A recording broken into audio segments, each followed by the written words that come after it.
स्वागत है आपका इस लेक्चर में। तो इस लेक्चर में हम ये वाले तीन टॉपिक डिस्कस करेंगे। पहले वाला होगा नंबर टेस्ट, फिर रैंकिंग टेस्ट और उसके बाद टाइम सीक्वेंस टेस्ट। तो सबसे पहले नंबर टेस्ट के बेस पे जो क्वेश्चंस हैं वो डिस्कस करेंगे।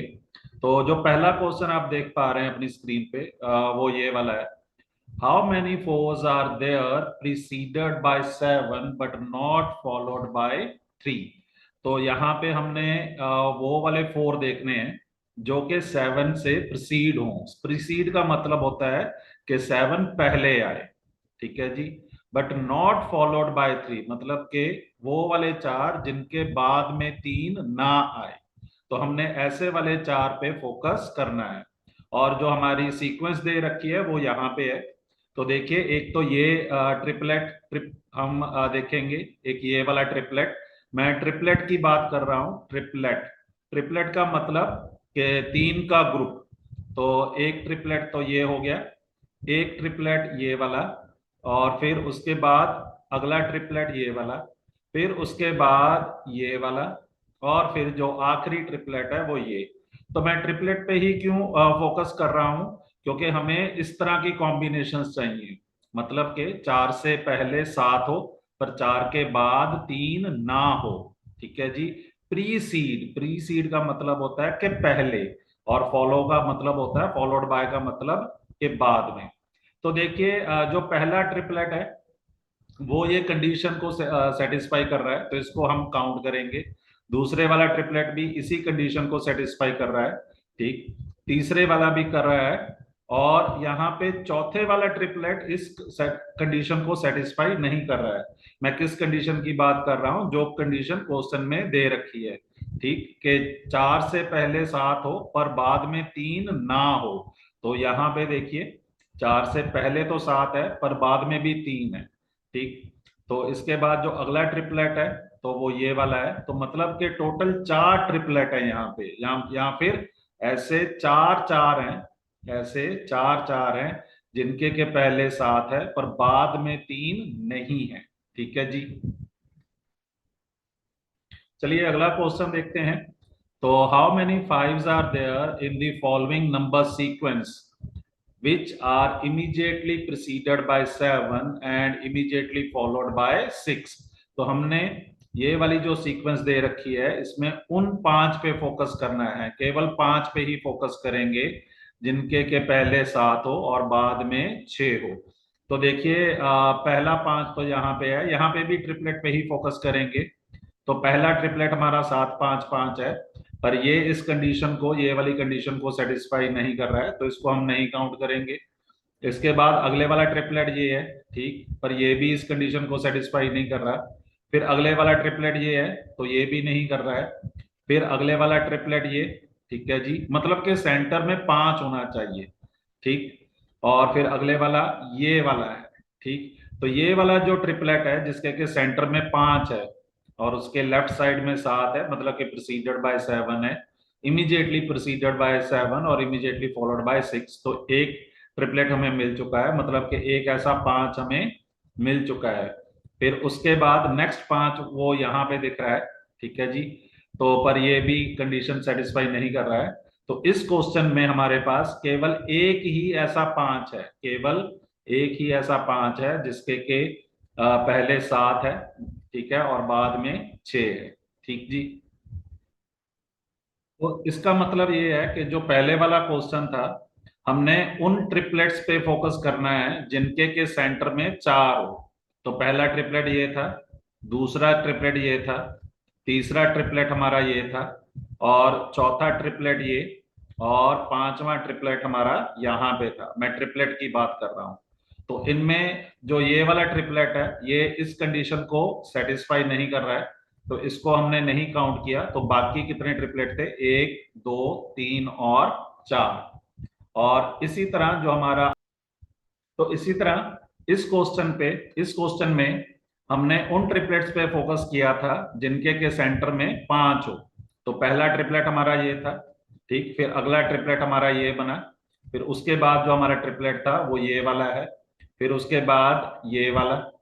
फिर उसके बाद ये वाला ट्रिपलेट।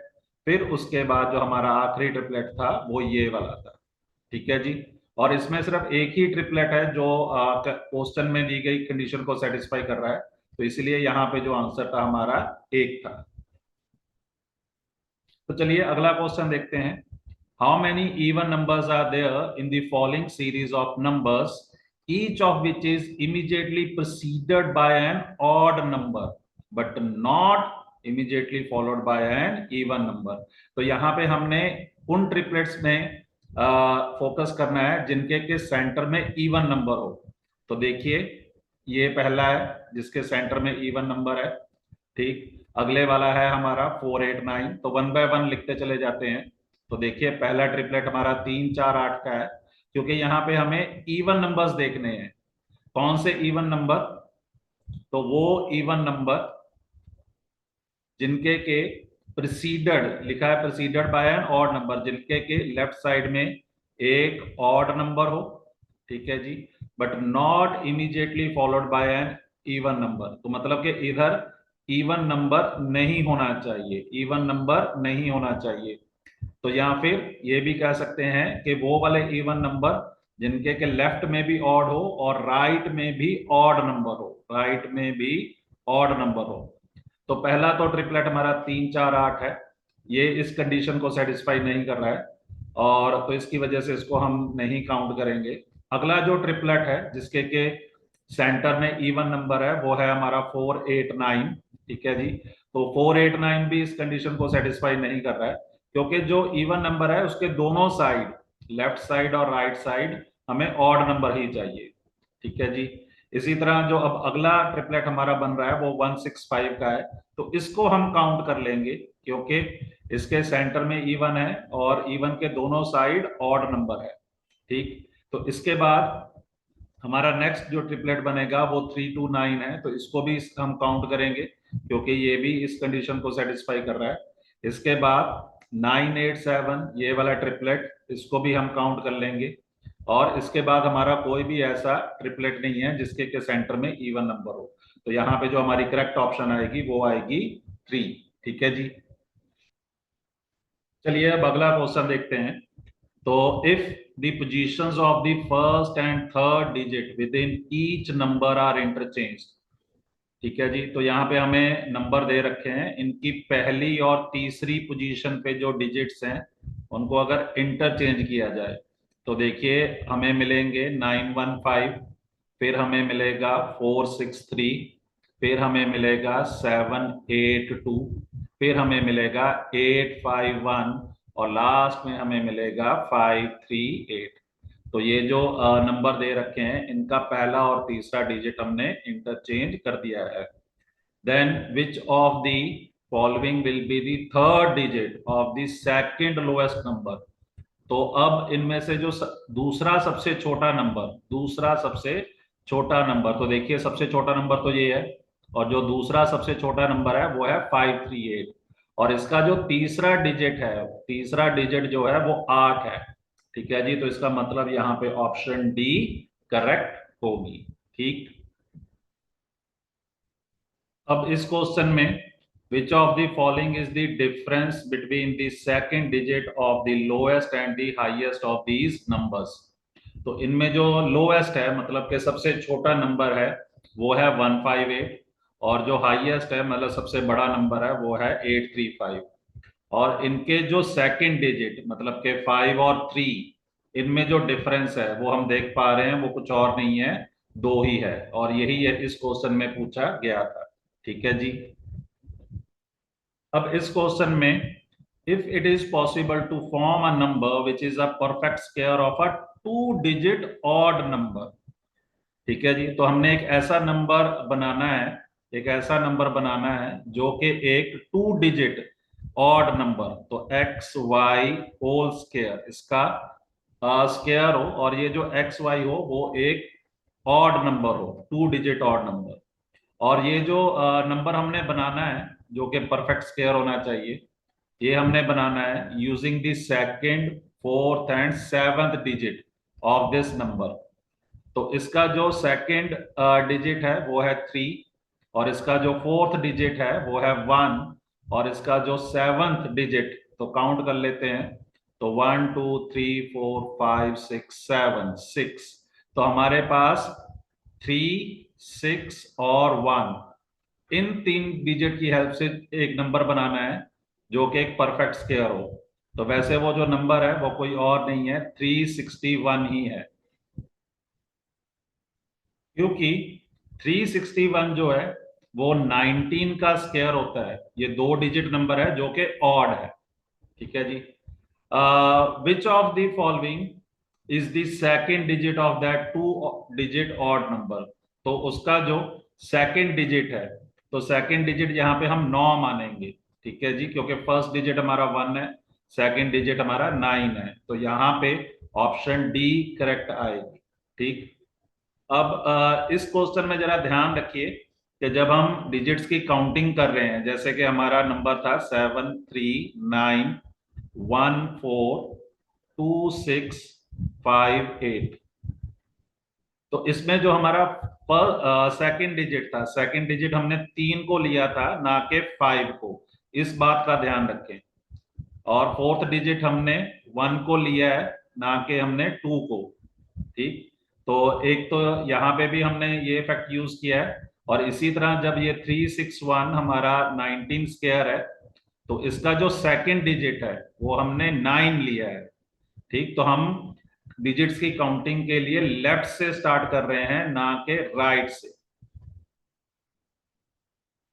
और अगर हम राइट से स्टार्ट करें तो इसको हम यूनिट डिजिट बोलेंगे, इसको टेंस डिजिट, इसको हंड्रेड्स, इसको थाउजेंड डिजिट। ठीक है जी। अब इस क्वेश्चन में the position of the first and sixth digit in this number they are interchanged. तो अगर हम देखें तो यहाँ पे 5 1 0 9 2 3 8 6 7 4, तो ये नंबर है। तो इसमें फर्स्ट डिजिट ये है, और इसमें जो सिक्स डिजिट है, second third fourth fifth six, तो ये सिक्स है। तो फर्स्ट और सिक्स को हमने इंटरचेंज किया, तो मतलब यहाँ पे 3 और यहाँ पे 5। Similarly the position of second and seventh digit, मतलब कि अब 1 और नेक्स्ट 8, इनको इंटरचेंज किया, तो मतलब यहाँ पे 8 लिखेंगे और यहाँ पे 1। They are interchanged and so on का मतलब कि अब ये जो तीसरा डिजिट है और फिर 8वां डिजिट है, ये इंटरचेंज होंगे। तो यहाँ पे 6 और फिर 0। इसी तरह अब 9 और 7 ये इंटरचेंज होंगे, और इसी तरह 2 और 4, तो ये इंटरचेंज होंगे। तो इंटरचेंज होने के बाद ये हमारा नंबर आएगा। Now which of the following will be the third digit from the right and. तो थर्ड डिजिट फ्रॉम राइट, तो देखिए ये है हमारा इधर वाला साइड, ये राइट एंड है। तो इसमें 2 जो है ये फर्स्ट डिजिट है फ्रॉम राइट एंड, ये 2 फर्स्ट डिजिट है फ्रॉम राइट एंड। 9 जो है वो सेकंड है, तो 0 जो है वो थर्ड डिजिट है। ठीक है जी। तो इसका मतलब यहाँ पे ऑप्शन बी हमारी करेक्ट होगी। अब इस क्वेश्चन में how many such digits are there in the number 7346285 which are as far away from the beginning of the number as they will be when arranged in ascending order within the number। तो सबसे पहले ये जो number है इसको हम ascending order में लिख लेते हैं। तो देखिए इसमें 2 3 4 5 6 7 8, तो ये वाले डिजिट हैं हमारे इस नंबर में 7346285। तो इसको हमने असेंडिंग ऑर्डर में लिख लिया। तो गिवन नंबर था हमारा 7 3 4 6 2 8 5। तो अब अगर हम बिगिनिंग से स्टार्ट करें, बिगिनिंग मतलब इधर वाली साइड से अगर स्टार्ट करें, तो कौन कौन से नंबर हैं जो उस उतने ही दूर हैं बिगिनिंग से, स्टार्ट से। तो देखिए यहाँ पे 2 नंबर हैं, 3 और 4। यहाँ पे 2 नंबर हैं जो कि बिगिनिंग से, स्टार्ट से उतने ही दूर हैं जितने के जब इस नंबर को हमने असेंडिंग ऑर्डर में अरेंज किया है। ठीक। तो इस क्वेश्चन का मतलब यही है, how many such digits are there in the number which are as far away from the beginning. मतलब के शुरुआत से, मतलब के पहले वाले डिजिट से उतने ही दूर हैं as they will be when arranged in ascending order within the number. मतलब कि इसी नंबर को जब हमने असेंडिंग ऑर्डर में लिखा तो वो कौन कौन से डिजिट हैं जो पहले डिजिट से, मतलब के स्टार्टिंग से उतनी ही दूरी पे हैं जितने के गिवन नंबर में थे। तो यहाँ पे हमारे पास दो ही डिजिट हैं, 3 और 4, हम देख भी पा रहे हैं। तो इसका मतलब यहाँ पे जो ऑप्शन करेक्ट है वो है सी। अब इस क्वेश्चन में देखिए, how many numbers amongst the number 9 to 54 are there which are exactly divisible by 9 but not by 3। तो देखिए, अगर कोई नंबर 9 से डिविजिबल है तो ये तो कंपलसरी ही है कि वो 3 से डिविजिबल तो होगा ही होगा। इसको हम इस तरह भी कह सकते हैं कि ऐसा कोई नंबर नहीं है, ऐसा कोई नंबर नहीं है जो कि 9 से तो डिविजिबल हो बट 3 से ना हो।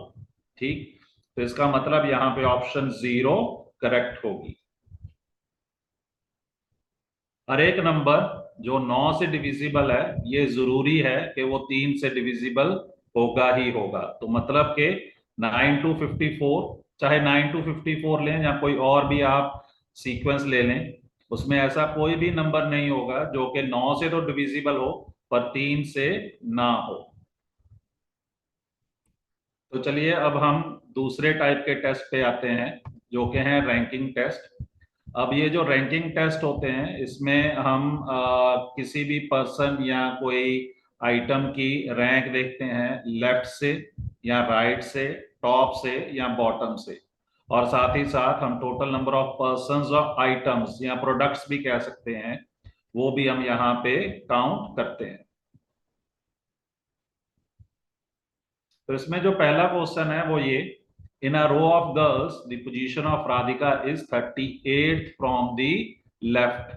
तो अगर हम देखें कि यहाँ पे अगर हम राधिका है यहाँ पे, तो अगर ये 38th है लेफ्ट वाली साइड से, तो इधर लेफ्ट है, तो इसका मतलब कि राधिका से पहले 37 पर्सन हैं उसके लेफ्ट पे।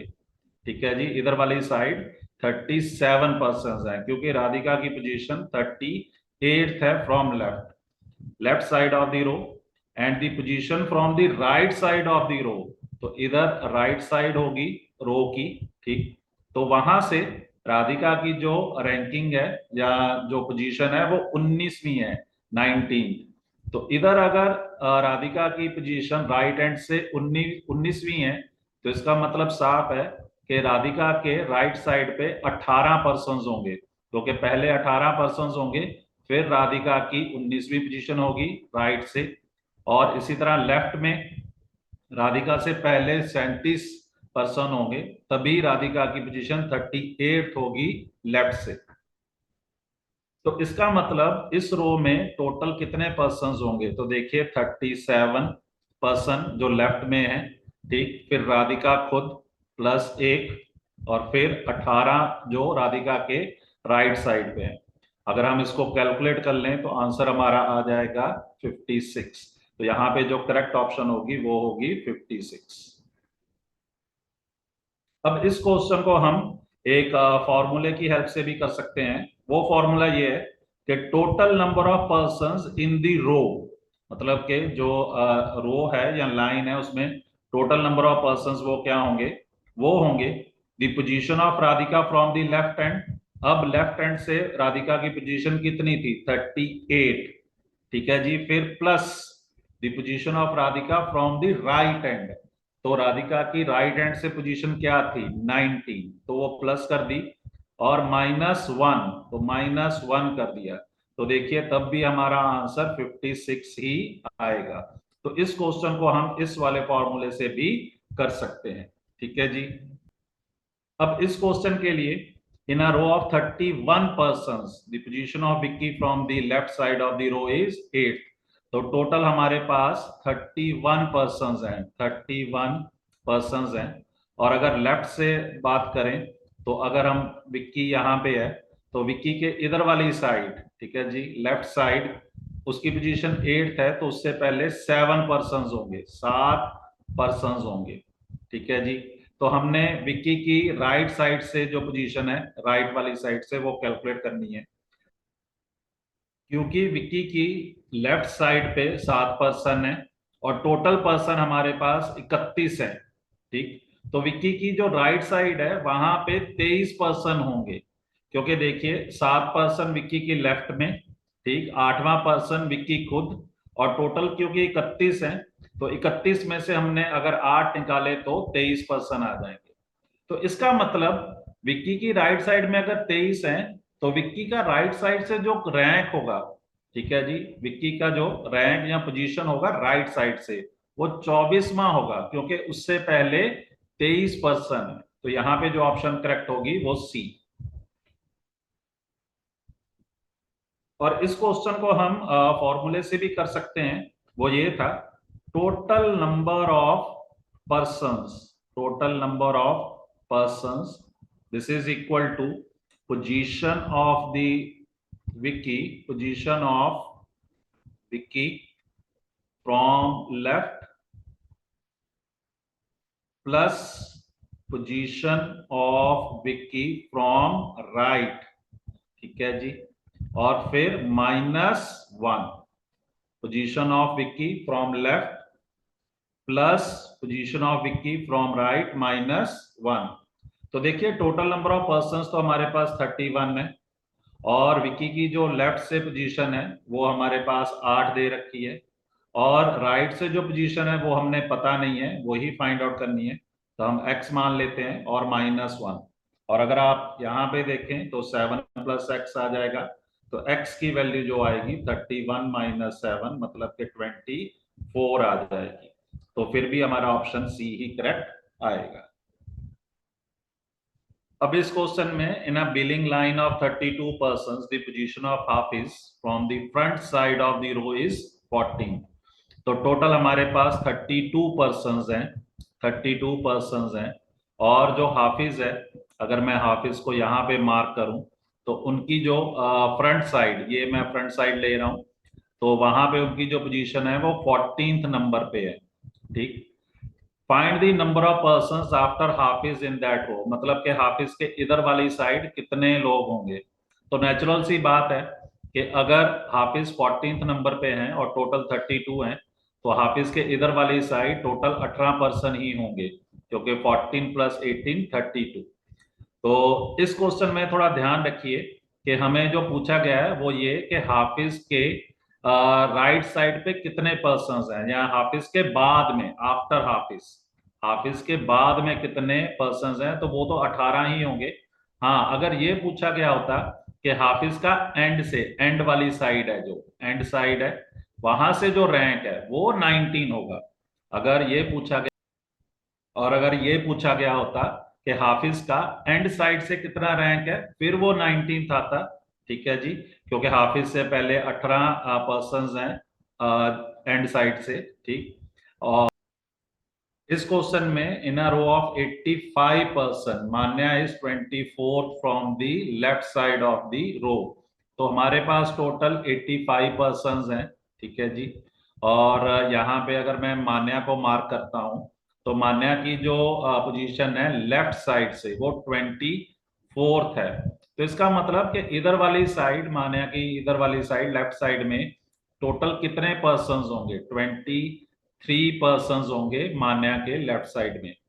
और राशि is 19 from the right side, तो यहाँ पे राइट साइड है, तो अगर मैं राशि को यहाँ पे मार्क कर रहा हूं तो उनकी जो पोजीशन है वो 19th है फ्रॉम राइट।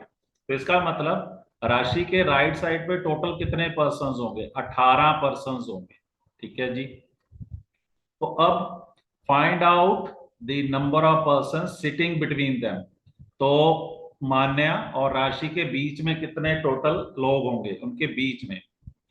तो देखिए टोटल पर्सन हमारे पास कितने हैं, यहाँ पे टोटल पर्सन तो 85 है।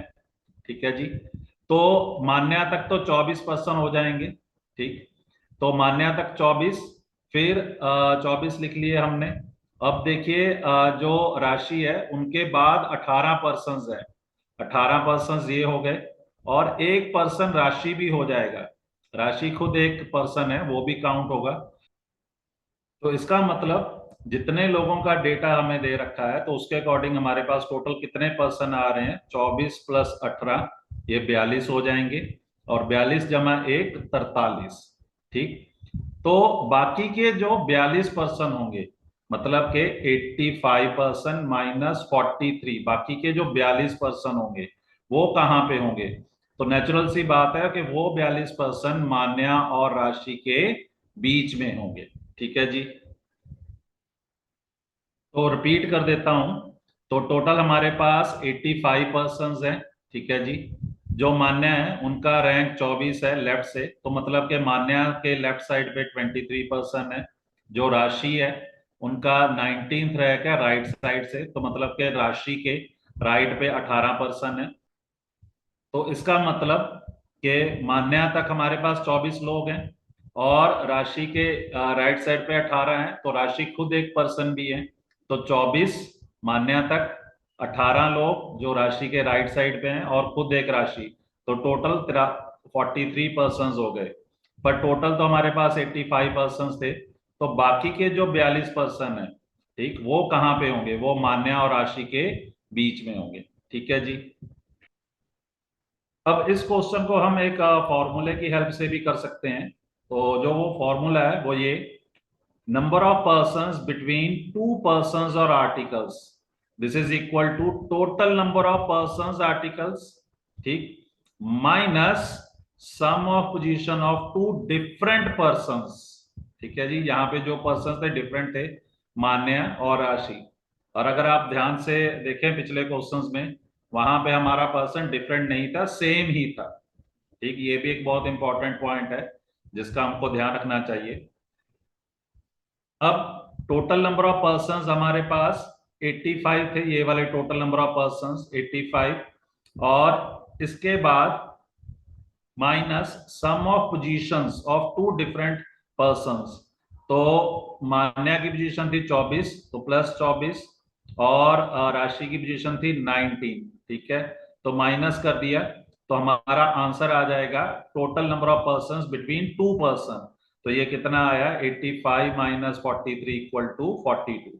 तो इस क्वेश्चन को हम इस फॉर्मूले की हेल्प से भी कर सकते हैं। अब पिछले क्वेश्चन में मान्या का जो रैंक था वो 24th था लेफ्ट से, और राशि का जो रैंक था राइट से वो था 19।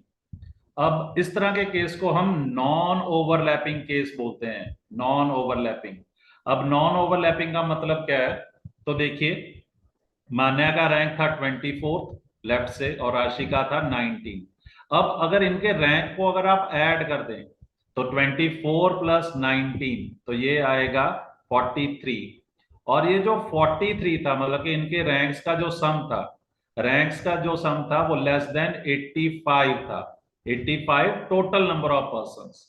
ठीक, तो इस तरह के केस को हम बोलते हैं नॉन ओवरलैपिंग। तो मतलब कि if total number of persons, total number of persons और आइटम्स या articles, it is greater than sum of the positions of the two different persons और आइटम्स, अगर ये हो जाए जैसा कि पिछले एग्जांपल में हो रहा था, तो उस तरह के केस को कहते हैं नॉन ओवरलैपिंग केस। ठीक, पर अगर मान लीजिए कि मान्या का जो रैंक है वो 42nd है लेफ्ट साइड से, ठीक, तो उसके लिए मैं ये वाली एग्जांपल ले रहा हूं, ध्यान से देखिए कि मान्या का रैंक है 42nd लेफ्ट वाली साइड से। ठीक है जी, लेफ्ट वाली साइड से मान्या का अब रैंक है 42nd, और जो राशि का रैंक है वो 53rd है फ्रॉम राइट। तो देखिए यहां पे है राशि, और ये है 53rd from right side, 53rd from right side. इस बात को थोड़ा ध्यान से देखें कि मान्या का जो रैंक है अब वो 42nd है फ्रॉम लेफ्ट, और जो राशि का रैंक है वो 53rd है फ्रॉम राइट। तो इस केस में अगर आप इनके रैंक ऐड करें, तो देखिए 53 प्लस 42, तो देखिए ये 3 और 2 5, और 5 और 4 9, तो ये जो सम ऑफ रैंक्स है, ये टोटल नंबर ऑफ पर्संस जो कि 85 है उससे बड़ा है। ठीक है जी, तो इस तरह के केस को हम बोलते हैं ओवरलैपिंग केस। ठीक, तो if total number of persons और items it is less than sum of the positions of two different persons और आइटम्स। ठीक, तो इस केस में अगर हमने नंबर ऑफ पर्सन्स निकालने हो, number of persons between two persons और आर्टिकल्स, तो अगर ये केस है कि मान्या 42nd रैंक पे है लेफ्ट साइड से और राशि 53rd फ्रॉम राइट साइड, तो अगर हमने नंबर ऑफ पर्सन्स निकालने हो, ठीक, तो उसके लिए जो फॉर्मूला होता है वो ये है, यहाँ पे देखें जरा, तो देखिए sum of positions of two different persons और आर्टिकल्स फ्रॉम बोथ साइड, जो कि है यहाँ पे 42 और 53, ठीक है जी। तो उन दोनों के जो रैंक्स हैं या पोजीशंस हैं वो उनका sum minus total number of persons और आर्टिकल्स, तो टोटल कितने थे 85, और उसके बाद -2, और ये आंसर आएगा 8। तो इसका मतलब कि अगर मान्या का रैंक 42nd है, अगर मान्या का रैंक 42nd है लेफ्ट से, राशि का 53rd है राइट से, तो अब उनके बीच में 8 पर्सन होंगे, ठीक है जी। अब इस क्वेश्चन को हमने फॉर्मूले की हेल्प से किया था, मैं इस फॉर्मूले की बात कर रहा हूं। तो इसी क्वेश्चन को हम बिना फॉर्मूले के भी कर सकते हैं। तो देखिए मान्या का जो रैंक है वो 42nd है फ्रॉम लेफ्ट साइड, ठीक, तो मान्या यहाँ पे है, तो उसका रैंक 42nd है फ्रॉम लेफ्ट साइड, तो इसका मतलब मान्या से पहले 41 पर्सन होंगे, ठीक है जी, लेफ्ट साइड से। और जो राशि का रैंक है वो 53rd है राइट साइड से, तो राशि यहाँ पे है, तो इसका मतलब कि राइट साइड से राशि के पहले 52 पर्सन होंगे, ठीक। तो अब अगर हम राशि पे भी फोकस करें, तो राशि से पहले 52 पर्सन है और राशि को मिला के हो गए 53, ठीक, 52 प्लस 1 53, पर टोटल पर्सन हमारे पास कितने हैं 85। तो जो बाकी के पर्सन है, मतलब 85 माइनस 53, जो कि 32 बनता है, तो ये जो 32 पर्सन होंगे वो राशि के लेफ्ट साइड पे होंगे, मतलब कि राशि के लेफ्ट साइड पे 32 पर्सन होंगे। इसी तरह अगर हम मान्या के राइट साइड पे देखें तो कितने पर्सन होंगे, तो देखिए 41 पर्सन मान्या के लेफ्ट साइड पे हैं, मान्या खुद 42nd, तो 85 माइनस 42, ठीक, तो अगर वो काउंट करें तो 5 में से 2 43, तो मतलब के मान्या के राइट साइड में टोटल कितने पर्सन हैं 23 पर्सन हैं। तो अब हम काउंट कर सकते हैं कि राशि के लेफ्ट पे 32 पर्सन हैं, राशि खुद एक पर्सन है, ठीक, तो 32 प्लस 1, ठीक, 32 पर्सन राशि के लेफ्ट में, राशि खुद एक 1, और इसी तरह मान्या मान्या खुद एक पर्सन है, ठीक, और उसके राइट पे 43, तो टोटल कितने पर्सन हो गए अब, तो इसको अगर आप काउंट करें तो 2 3 4 और 3 7, और यहाँ पे 3 और 4 77, 77, तो हमारे पास टोटल 77 पर्सन हो गए। पर वैसे तो हमारे पास 85 पर्सन है, तो बाकी के जो 8 पर्सन है बाकी के, ठीक है जी, वो कहाँ पे होंगे, वो नेचुरल सी बात है कि वो राशि और मान्या के बीच में होंगे। तो इस क्वेश्चन को हम बिना इस फॉर्मूले की हेल्प से भी कर सकते हैं। अब इन दोनों फॉर्मूले में देखें अगर आप, कि अगर हम number of persons between two items और पर्संस निकाल रहे हैं, यहाँ पे भी और यहाँ पे भी, तो ओवरलैपिंग के केस में क्या होता है कि जो हमारा सम ऑफ द पोजीशंस है, सम ऑफ जो पोजीशंस हैं, ठीक है जी, वो किससे बड़ा होता है, टोटल नंबर ऑफ पर्सन से बड़ा होता है, टोटल नंबर ऑफ पर्सन से बड़ा होता है।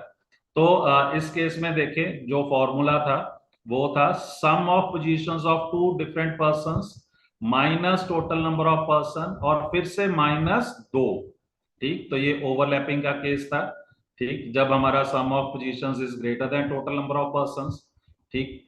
तो अगर ये नॉन ओवरलैपिंग था तो उसमें क्या था कि sum of positions it is less than total number of persons, मतलब कि टोटल नंबर ऑफ पर्संस हमारा ग्रेटर देन था सम ऑफ पोजीशन से, ठीक। तो यहाँ पे टोटल नंबर ऑफ पर्संस पहले आएगा minus minus sum of the positions, ठीक है, तब हमारा फॉर्मूला ये था। अब इसमें एक पॉइंट और, कि अगर total number of persons total number of persons अगर ये ग्रेटर देन और इक्वल टू भी आ जाए, ग्रेटर देन और equal to sum of positions के भी आ जाए, तब भी हम उसको नॉन ओवरलैपिंग केस से ही करेंगे। अब इस क्वेश्चन में Ashish is 11th from the left and Salman is 20th from the right. तो हमारे पास फिर से कोई एक लाइन है जहाँ रो है, तो उसके लेफ्ट से जो आशीष की पोजीशन है, आशीष की पोजीशन 11th है, तो इसका मतलब आशीष के लेफ्ट पे 10 पर्सन्स होंगे, ठीक है जी। और इसी तरह यहाँ पे सलमान है, इनकी पोजीशन 20th है, तो मतलब के सलमान के राइट साइड पे 19 पर्सन्स होंगे राइट पे, ठीक है जी। तो if they interchange their positions, तो मतलब के अब आशीष इस वाली पोजीशन पे आ चुके हैं, ठीक है जी। मतलब के 20th पोजीशन पे आ चुके हैं, और सलमान यहाँ पे 11th पोजीशन पे आ चुके हैं। सलमान अब 11th पोजीशन पे आ चुके हैं। तो तब आशीष जो है वो become 17th from the left, तब आशीष 17th फ्रॉम द लेफ्ट हो जाता है, ठीक। तो हमने फाइंड आउट करना है total number of persons of that रो।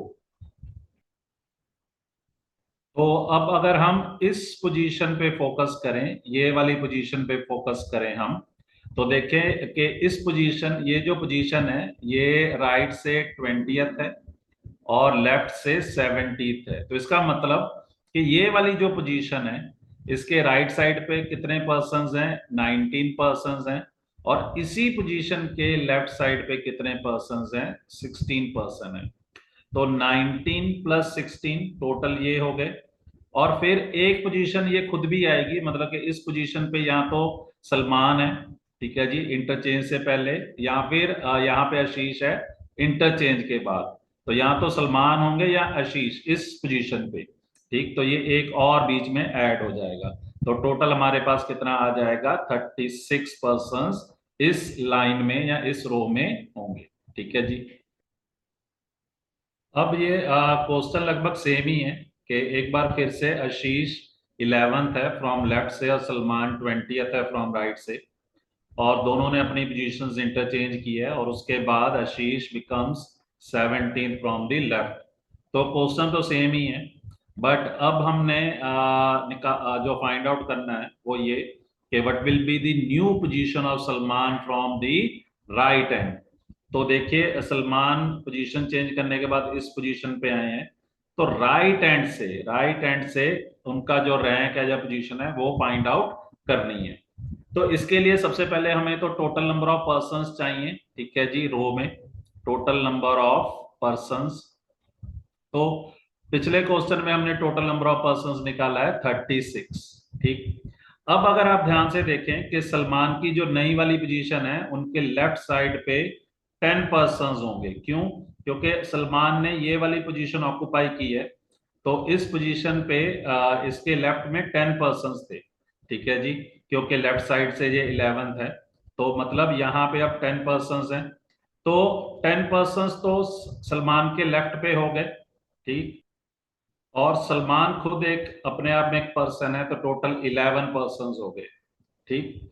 पर टोटल हमारे पास 36 है, तो 36 माइनस 11, बाकी के जो 25 पर्सन है वो कहाँ पे होंगे? वो जो 25 पर्सन होंगे वो सलमान के राइट साइड पे होंगे। सिंपल सी बात है कि अरेंजमेंट के बाद, ठीक है जी, सलमान क्योंकि इस पोजीशन पे हैं तो उनके लेफ्ट पे 10 है, तो सलमान खुद 11वें पर्सन है, तो टोटल 11। पर टोटल हमारे पास 36 थे, तो बाकी के 25 पर्सन जो होंगे वो सलमान के राइट साइड पे हैं। तो अगर वो सलमान के राइट साइड पे हैं, तो सलमान की राइट साइड से जो पोजीशन होगी वो नेचुरल सी बात है वो 26वीं पोजीशन होगी, ठीक है जी। तो मतलब कि अगर सलमान के राइट साइड पे 25 पर्सन है, तो राइट साइड से ही, मतलब कि राइट साइड से ही सलमान की जो रैंकिंग या पोजीशन होगी वो 26वीं होगी।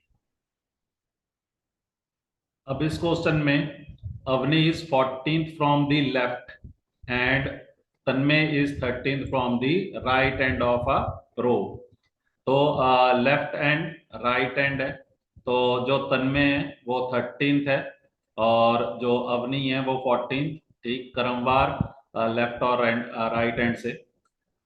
If they interchange their positions, Avani becomes 19th from the left hand. तो ये जो है ये इंटरचेंज होने के बाद है, तो अवनी अब इस पोजीशन पे है। तो क्योंकि अब ये जो पोजीशन है अवनी की, ये 19th फ्रॉम लेफ्ट है, ये 19th फ्रॉम लेफ्ट है, तो इसका मतलब कि अब अवनी से पहले 18 पर्सन हैं लेफ्ट साइड से। ठीक है जी, अब अवनी से पहले 18 पर्सन हैं लेफ्ट साइड से। तो find the number of person between them. तो इसके लिए हमें पहले टोटल नंबर ऑफ पर्संस चाहिए, रो में कितने हैं, टोटल नंबर ऑफ पर्संस। तो उसके लिए हम फिर से ये वाली जो पोजीशन है, ये वाली जो पोजीशन है इस पे फोकस करेंगे। तो देखिए ये वाली जो पोजीशन है, इसके राइट पे 12 पर्सन है, तो 12 लिख लिए। और इसी के जो लेफ्ट में है वो 18 पर्सन है। ठीक है जी, ये वाली जो पोजीशन आप ध्यान से देखें, ये वाली जो पोजीशन है, जिस जो जहां पे पहले तन्मय था अब अवनी है, इस पोजीशन के राइट पे 12 पर्सन है। ठीक, फिर इसके लेफ्ट पे 18, और एक पर्सन इस पोजीशन पे खुद होगा। तो टोटल कितने पर्सन हो गए, 31 पर्सन हो गए। ठीक है जी।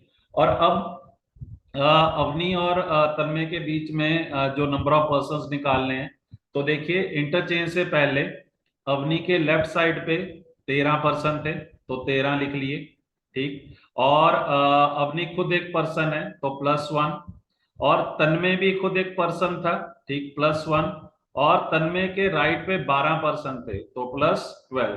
तो टोटल कितने पर्सन हो गए, तो ये हमारे पास आ जाएगा 13 और 12 25 और 2 27।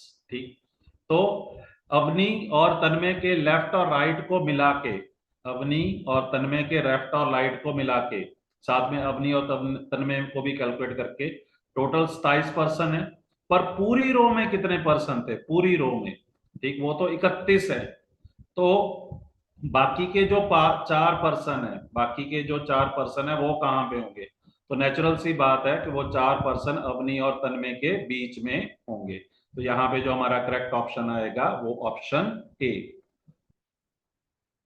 अब इस क्वेश्चन में, in a row there are some persons, the position of Nishant from the left side of the row is 16। तो अगर निशांत यहाँ पे हैं तो इनकी 16th पोजीशन है लेफ्ट साइड से, मतलब कि निशांत से पहले 15 पर्सन हैं लेफ्ट साइड में। और position of Shikha from the right side of the row is 11। तो शिखा की पोजीशन 11 है, तो मतलब यहाँ पे 10 पर्सन हैं राइट साइड से शिखा के बाद। अब Mahesh is sitting just in the middle of Nishant and Shikha. तो जो महेश है निशांत और शिखा के एकदम मिडल में है। And there are 2 persons between Mahesh and Nishant, और महेश और निशांत के बीच में एग्जैक्टली 2 पर्संस है।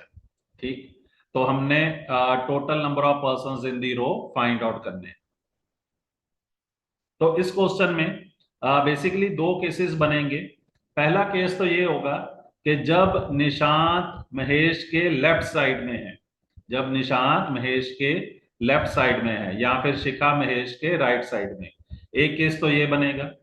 एक केस और बनेगा, दूसरा केस, उसमें ये होगा कि जो शिखा है वो महेश के लेफ्ट साइड में है और निशांत जो जो के हैं वो राइट साइड पे। तो चलिए पहला वाला केस डिस्कस करते हैं। तो देखिए अब 15 पर्सन यहाँ पे हैं निशांत के लेफ्ट पे, तो हम 15 लिख लेते हैं। फिर निशांत खुद अपने आप में एक पर्सन है। ठीक, और अब निशांत और महेश के बीच में 2 पर्सन है, तो महेश और शिखा के बीच में भी एग्जैक्टली 2 पर्सन ही होंगे, क्योंकि जो महेश है वो exactly in the middle of Nishant and Shikha है। तो फिर 2 पर्सन और, ठीक है जी, +2, और फिर महेश अपने आप में खुद एक पर्सन 1, और फिर 2 पर्सन और, फिर शिखा अपने आप में एक पर्सन, और शिखा के बाद टोटल 10 है। तो अगर इनको हम ऐड करें तो हमारा सम आ जाएगा 15 1 16 18 19 21 22 और 10 32। तो टोटल ये 32 लोग आ चुके हैं। तो फिर हमारा आंसर आएगा 32। तो चलिए अब हम दूसरे वाला केस भी डिस्कस कर लेते हैं कि अगर निशांत महेश के लेफ्ट साइड में है, तो अगर हम शिखा की बात करें तो इसके राइट साइड में 10 पर्सन होंगे। तो देखिए इन 10 पर्सन में एक तो निशांत होगा और 2 पर्सन्स जो महेश और निशांत के बीच में है। ठीक, तो निशांत एक पर्सन हो गया, फिर 2 पर्सन जो महेश और निशांत के बीच में है, फिर महेश खुद एक पर्सन, फिर महेश और शिखा के बीच में भी 2 पर्सन होंगे। तो ठीक, तो इन दोनों को भी हमने ऐड कर लिया, तो ये टोटल हो जाएंगे 6 पर्सन्स।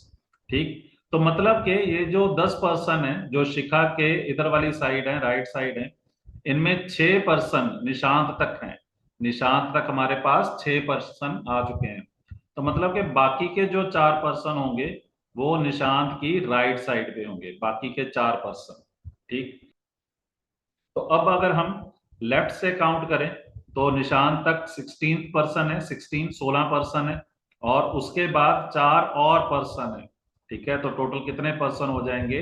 20 पर्सन हो जाएंगे। ठीक है जी। वैसे जो दूसरा केस है इसको सॉल्व करने का एक और वे भी है कि अगर आप देखें कि ये जो निशांत है इसके लेफ्ट साइड में टोटल 15 पर्सन थे, इनके लेफ्ट साइड में टोटल 15 पर्सन थे। तो इन 15 पर्सन में 2 पर्सन तो ये हैं जो महेश और निशांत के बीच में है, और एक पर्सन खुद महेश है। तो मतलब कि 2 + 1 3 हो गए। फिर 2 पर्सन और होंगे जो महेश और शिखा के बीच में, तो +2। फिर शिखा एक अपने आप में एक पर्सन, तो +1। तो मतलब कि ये टोटल कितने हो जाएंगे? ये 6 पर्सन हो जाएंगे। ठीक, तो इन 15 पर्सन में 6 पर्सन शिखा तक हो गए। तो मतलब कि शिखा के लेफ्ट साइड पे कितने पर्सन होंगे? 9 पर्सन होंगे। ठीक है जी, क्योंकि 15 में से 6 शिखा तक आ चुके हैं। ठीक, तो अब यहाँ पे 9 पर्सन है।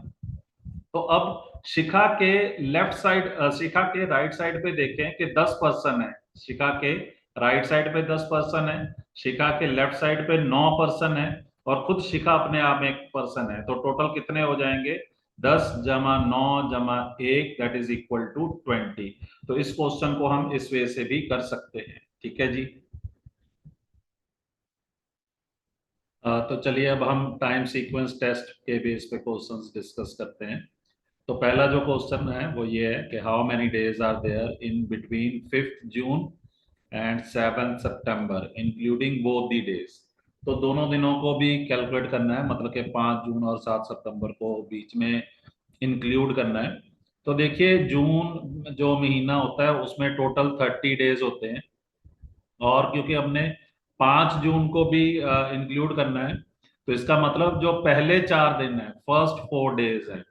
ठीक है जी, फर्स्ट 4 डेज। फर्स्ट 4 डेज मतलब 1 जून से लेके 4 जून, 1 जून से लेके 4 जून, उनको इंक्लूड नहीं करना है।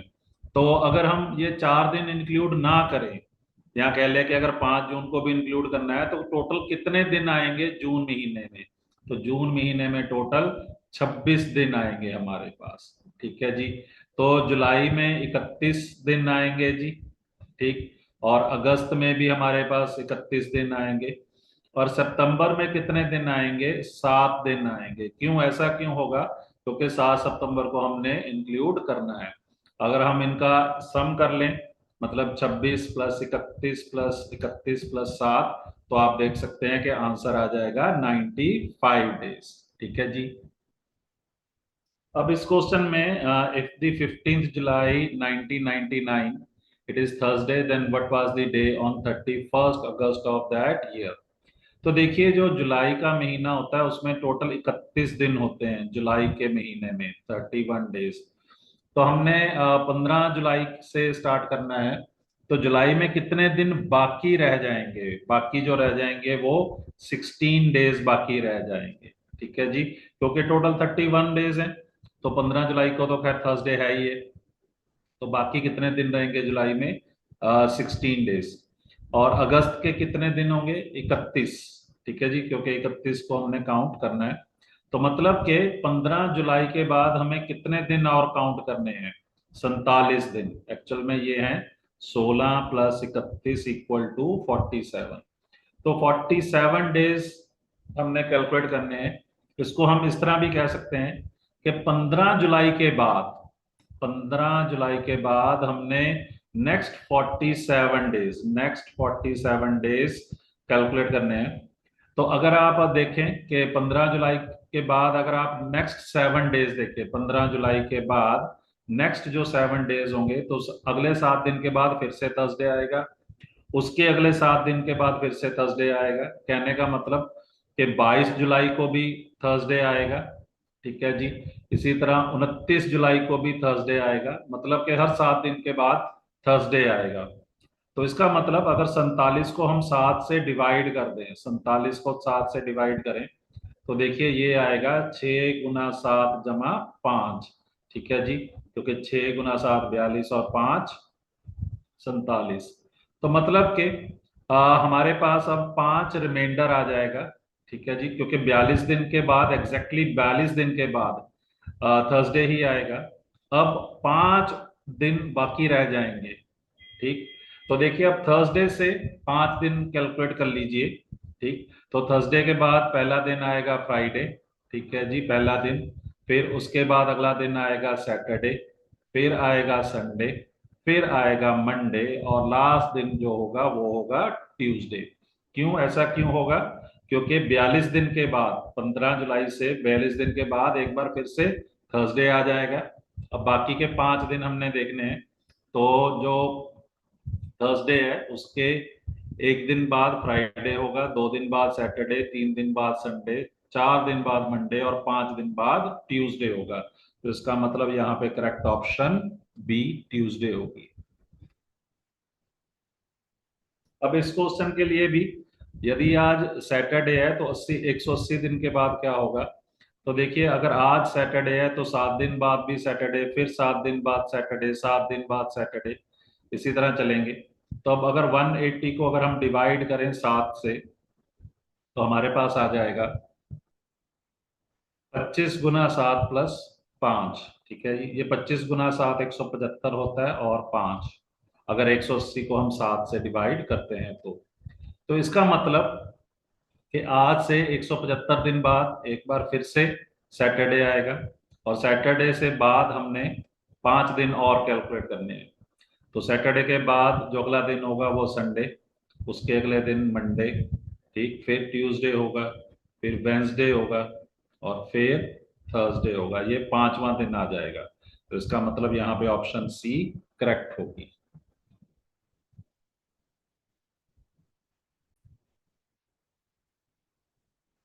अब इस क्वेश्चन के लिए, अगर सैटरडे को 28th day of the month था, तो which is the second day after second day day of that month.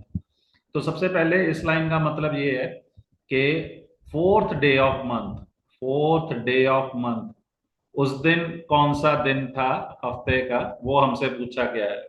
ऐसा क्यों कह रहा हूं? देखिए, second day of the month, अब सेकेंड डे का मतलब उस मंथ की सेकेंड डेट, उस मंथ की सेकेंड डेट, और उसके भी बाद मतलब के 2 दिन बाद, ठीक, सेकेंड डेट के 2 दिन बाद, तो वो ऑब्वियसली फोर्थ डे होगा उस महीने का। क्योंकि सेकेंड डे के एक दिन बाद क्या आएगा? थर्ड डे आएगा, एक दिन बाद थर्ड डे आएगा, और फिर एक दिन बाद फोर्थ डे आएगा। तो इसका मतलब कि अगर किसी महीने की 28th डेट को सैटरडे था, तो फोर्थ डेट को कौन सा दिन होगा? तो सिंपल है कि अगर 28th को सैटरडे था तो 21st को भी सैटरडे था, और 14th को भी सैटरडे था, और 7th को भी सैटरडे था। तो अगर 7th को सैटरडे था, तो इससे हम अगर वापस आए, तो 7th डेट, तो यहाँ पे हमारे पास सैटरडे है, तो 6th पे हमारे पास फ्राइडे होगा, और इसी तरह फिफ्थ डेट पे हमारे पास थर्सडे होगा, और अगर फोर्थ की बात करें तो हमारे पास वेंसडे होगा। तो इसका मतलब यहाँ पे जो करेक्ट ऑप्शन है वो हमारे पास बी होगी।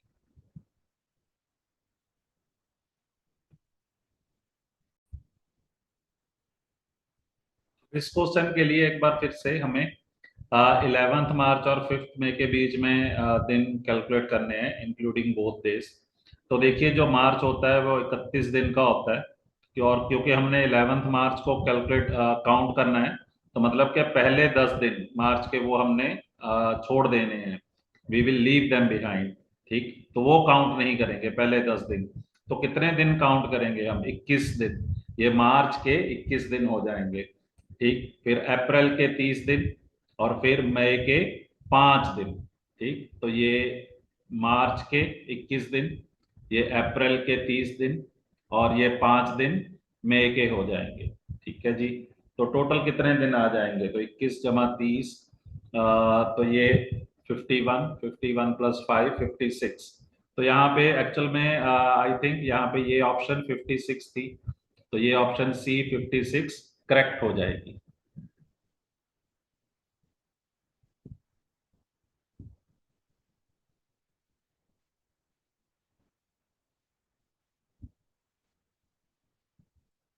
अब इस क्वेश्चन के लिए कि अगर 4 जुलाई 2010 को संडे था, तो 5 जुलाई 2011 को कौन सा दिन होगा? तो इसका जो एक सिंपल सा लॉजिक है कि अगर 4 जुलाई 2010 को संडे था, ठीक, तो 4 जुलाई 4 जुलाई 2011 तक की अगर बात करूं, ठीक, तो पूरे 365 दिन हो जाएंगे। रिपीट कर रहा हूं कि 4 जुलाई 2010 से लेके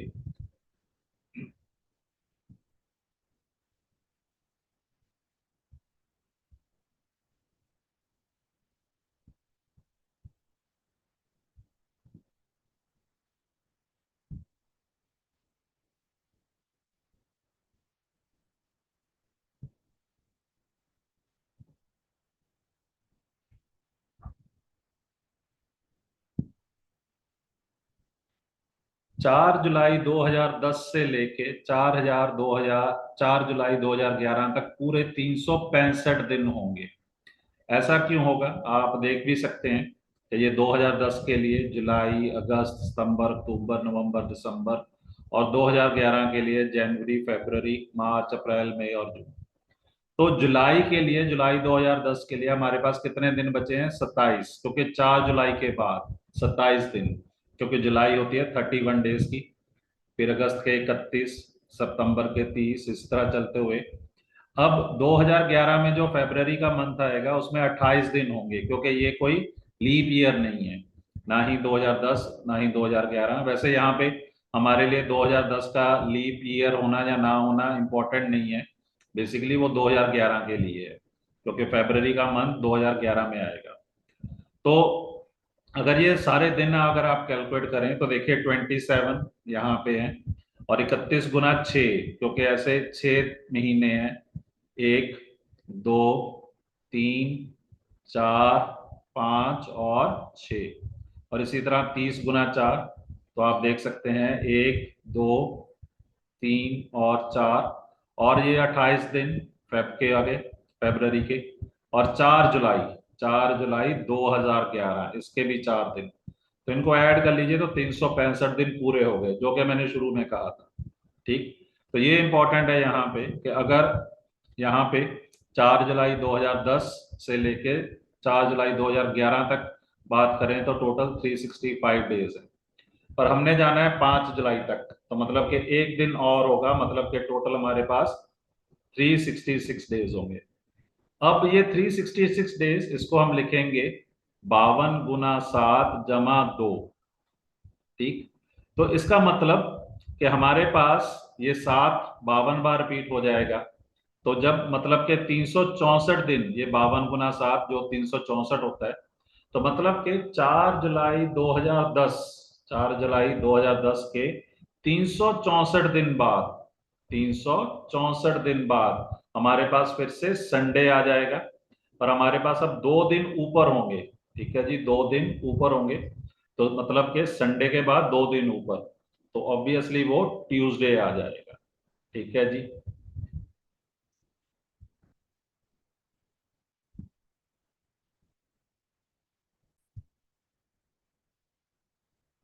इसी तरह इस क्वेश्चन में अगर 6 अप्रैल 2023 को थर्सडे था, तो 6 अप्रैल 2024 को कौन सा दिन होगा?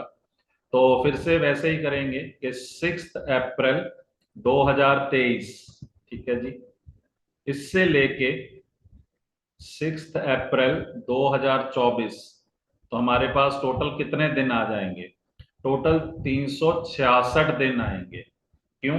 क्योंकि जो 2024 है ये लीप ईयर है, और लीप ईयर में जो फरवरी है वो 29 दिन की होगी, ठीक है जी। हाँ, अगर यहाँ पे हमारे पास नॉन लीप ईयर होता, कोई नॉन लीप ईयर, जैसे कि मान लीजिए कि अगर मैं बात करूं कि 6 अप्रैल 2022, 6 अप्रैल 2022, इससे लेके 6 अप्रैल 2023, 6 अप्रैल 2023, फिर टोटल कितने दिन आते हैं? फिर आते हैं हमारे पास 365 दिन, ठीक। पर अब क्योंकि 2024 है, जिसमें जो कि एक लीप ईयर है, तो हमारे पास 366 दिन आएंगे। तो अब 366 को तो फिर से वैसे ही लिखेंगे कि 7 × 52 + 2, और ये 7 × 52 ये कुछ और नहीं है, ये 364 ही है, ठीक। तो इसका मतलब कि 6 अप्रैल 2023, इसके 364 दिन बाद एक बार फिर से थर्सडे ही आएगा, पर अब हमारे पास 2 दिन ऊपर होंगे। तो थर्सडे से 2 दिन ऊपर मतलब कि फ्राइडे और सैटरडे, इसका मतलब 6 अप्रैल 2024 को यहाँ पे हमारे पास सैटरडे होगा, ठीक है जी।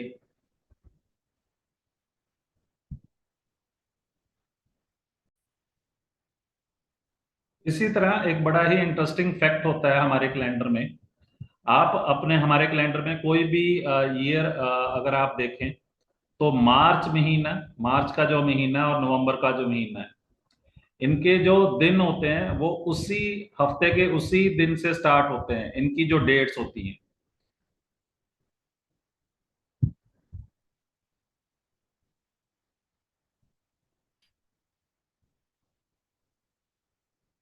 मार्च महीना और नवंबर महीना, किसी भी साल का मार्च और नवंबर महीना, इनकी जो डेट्स होती हैं, ठीक है जी, वो उसी हफ्ते के सेम दिन पे ही आती हैं। जैसे कि अगर आप देखें कि मार्च महीना यहाँ पे 1 मार्च फ्राइडे को है, और 2 मार्च संडे सैटरडे को है। और अगर आप नवंबर में भी देखें तो 1 नवंबर फ्राइडे को है, और 2 नवंबर सैटरडे को है। हाँ, इसमें ये जरूर होता है कि मार्च में 31 दिन होते हैं, पर नवंबर में 30 दिन होते हैं। पर अगर हम 30 दिनों तक देखें, ठीक है जी, तो आप देख पा रहे हैं कि जो डेट्स हैं मार्च महीने की और जो नवंबर महीने की डेट्स हैं, वो हफ्ते के उसी दिन में आ रहे हैं। तो इसी तरह अगर मैं आपको 2025 का भी कैलेंडर दिखाऊं, तो देखिए,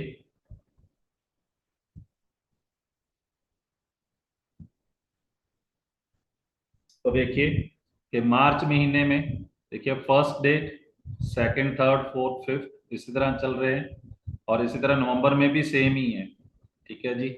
तो इसका रीजन जो होता है वो ये कि फर्स्ट मार्च से लेके 31 अक्टूबर तक, ठीक है जी, अगर हम पूरे दिन कैलकुलेट कर लें तो वो 245 दिन बन जाते हैं। कहने का मतलब कि आप ये 31 दिन, फिर +30 दिन, +31, +30, +31, +31, +30, और यहाँ पे आप ये वाले 31 दिन, मतलब अगर ये सारे दिन ऐड कर लें, ठीक, तो ये 245 आ जाएगा। और 245 जो होता है वो 7 से पूरी तरह से डिविजिबल है, ठीक है जी। तो इसका मतलब,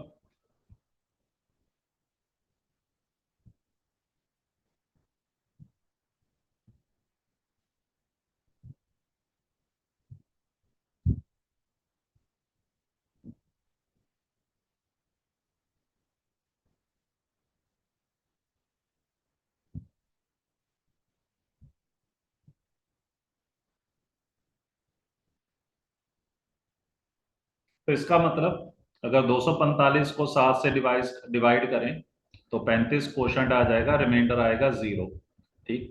तो क्योंकि 245 दिन 7 से पूरे पूरे डिवाइड हो रहे हैं, तो इसी वजह से मार्च महीना और नवंबर महीना किसी भी साल का ले लें, तो उनकी जो डेट्स हैं हफ्ते के उसी दिन में ही आएंगी। ये एक बहुत इंटरेस्टिंग फैक्ट है। तो आज के लेक्चर के लिए इतना ही। अब हम नेक्स्ट लेक्चर में मिलेंगे कुछ और इंटरेस्टिंग क्वेश्चंस के साथ। धन्यवाद आपका।